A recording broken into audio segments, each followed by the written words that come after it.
guys, so I have a wee pile of books that I thought might make a nice little book haul because that's a pretty easy, chatty video to make for me right now, ease back into things, and I always love to show you the new books I have acquired, so without further ado, let's get into the books. First up is, I think, the one I am the most excited for. Wait for it. It is Harry Potter and the Philosopher's Stone by J.K. Rowling, translated into Scots by Matthew Fitt. This is a new translation of the first Harry Potter novel into Scots. This is published by Itchy Coo, and as soon as I found out this was coming out, I was so excited. I did email the publisher and request a review copy, which they were very kind enough to send to me, and I'm so happy I can share it with you. For a little bit of an example, the book begins with Chapter 8, The Boy Wha Lived. Mr. and Mrs. Dursley o' number 4 Privet Lane were proud to say they were gie normal, thank ye very much. They were the last folk ye would jealous would be tangled up wi' onything unco or weird, because they just didn't haud wi' havers like yon.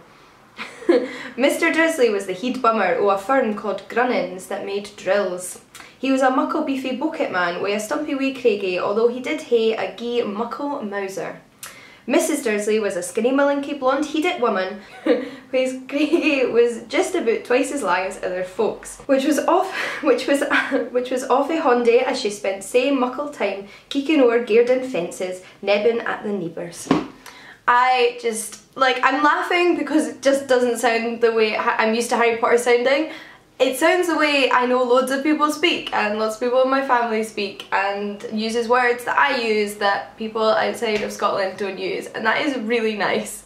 So I plan on rereading the first one basically in this translation, and I will let you know how I get on with it. But moving on to some books that I bought myself. The first one is another one that I was just really excited for, and that is Mary Beard's Women and Power, a Manifesto. This is kind of a pamphlet type book. It feels like a sort of lecture that's been transcribed with some images added in, a long lecture, or a couple of lectures. So it's 98 pages including the afterword, and it does have images in it, so like I said, quite short, but a really nice little book, beautiful cover. If this had been out when I filmed my Christmas gift guide, this definitely would have made it in there. I just think this would make a stunning gift as well. And if you're not familiar with Mary Beard, she is a classicist, so she works in the same discipline as me. She's quite famous, she does little documentaries on the television, she's a bit of a public figure, you know, you'll sometimes see her on shows like Question Time, you know, a recognisable face in the world of classics and history and academia, in the media and in more popular culture than a lot of writers. So I love Mary Beard, I think she's fantastic, and this book is essentially what the title suggests. She looks at women in power and how they were treated, and how women's power was described and seen in comparison to male power throughout the ages, all the way back to antiquity and up into the modern day. And yeah, I had to buy myself a copy of this the day it came out. Next up, I bought myself a collection of poetry which I've wanted to get to for ages, and that is The Black Unicorn Poems by Audre Lorde. I read an essay collection by Audre Lorde at the beginning of this year actually, or was it the end of last year, sort of around that kind of wintry time, and absolutely loved it. It was a fantastic piece of feminist non-fiction, and I've wanted to get to her poetry ever since then because I enjoyed her non-fiction so much. I believe the poems in here embody a lot of the things that were important to Audre Lorde, being a gay woman, being a lesbian woman, being a black woman, being a feminist, being a mother, being a lover, being a human being, and I'm sure all of that's going to come through in her writing, and I'm so excited to finally be reading one of her collections. She did pass away sadly in the 90s at quite a young age, but you know, she has an amazing back catalogue and legacy that she left behind. I then bought myself a cookbook. And this cookbook, wait for it, it is the Sweet Potato Cookbook. This is by Heather Thomas, and it includes over 50 delicious recipes inspired by the sweetest spud around. I love sweet potatoes. I think if you're a vegetarian, you probably love things like sweet potatoes, but I think regardless of what you eat, sweet potatoes are pretty popular, and I just thought this looked absolutely spectacular. It is not exclusively a vegetarian cookbook, but the majority of the recipes are vegetarian, so I would still recommend it to those of you like me who are vegetarians.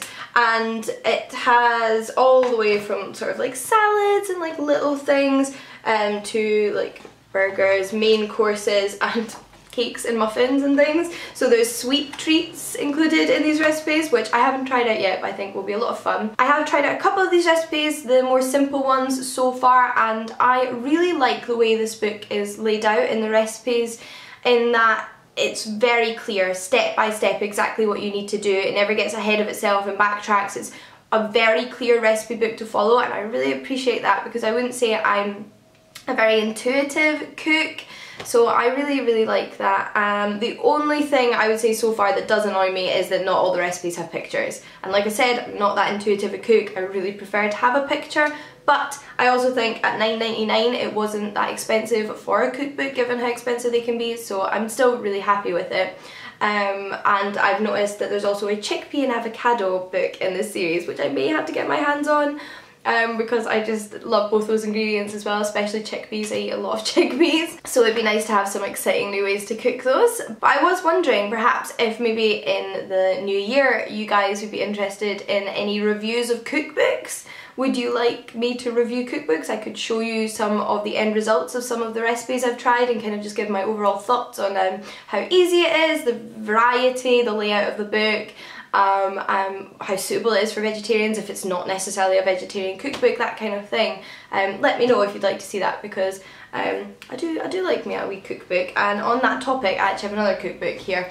This one I got for free. This I picked up from my work quite a few months ago. It's published by Bluebird, which are an imprint of Pan Macmillan, and I, like I said, picked it up a few months ago, but it's been in London, so I haven't been able to show it to you, and that is Tiny Budget Cooking, which is, as the title suggests, meals you can do on a low budget. So there's, again, a very wide variety of things in here, not exclusively vegetarian, but there are vegetarian options in it. There are desserts, there are main courses, and everything in between. I think in particular this is the kind of cookbook I would have loved when I was an undergraduate student. But even if you're not an undergraduate student, or you're like me and you still live on quite a tight budget, I mean I am technically still a student, you may be interested in this one. The next book I also got from the publishers. This one was sent to me by Pushkin Press, and I wasn't expecting this one. It just appeared in my post, but I am now very intrigued now that I have it in my hands. I thought, wow, that does sound really fascinating. You have sent well, Pushkin.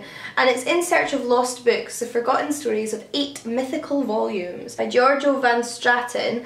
And this is, like, again, the title suggests, I feel like I'm saying that a lot in this video, but they're very clear titles. The author is essentially exploring the background and the legacy behind books that we still know of but have no evidence of. So famous or infamous books that have been mentioned by other authors or were really popular in their day that seem to have disappeared and we can no longer read. It doesn't seem to go as far back as, say, like antiquity. From the chapters it seems to concentrate on the 18 and 1900s, but still sounds incredibly fascinating. We've got disappearing books by authors like Ernest Hemingway and Sylvia Plath and Bruno Schultz, even Lord Byron, so a nice variety in there. I just think this sounds like so much fun, and I'm really glad the publisher sent it to me. Last but not least is a proof of a book that comes out next year. I was not sent this by the publisher, but my friend Jen was sent 2 copies, so she gave me her second one, and that is The Gloaming by Kirsty Logan, which I'm so excited to have my hands on. I've read Kirsty Logan's other novel, The Gracekeepers, and I've also read one of her short story collections, The Portable Shelter, both of which I loved. I particularly loved her short stories, but I really enjoyed The Gracekeepers too. Now this novel is set in the same world as The Gracekeepers but follows different characters. Now this is a sort of fantastical world, although it's like low fantasy, where pretty much the whole planet is flooded. People either live on boats or on really small bits of land that have survived, and as the front cover suggests, there is elements of mermaids and creatures like that. The opening paragraph on the back says, "Mara's island is one of stories and magic, but every story ends in the same way.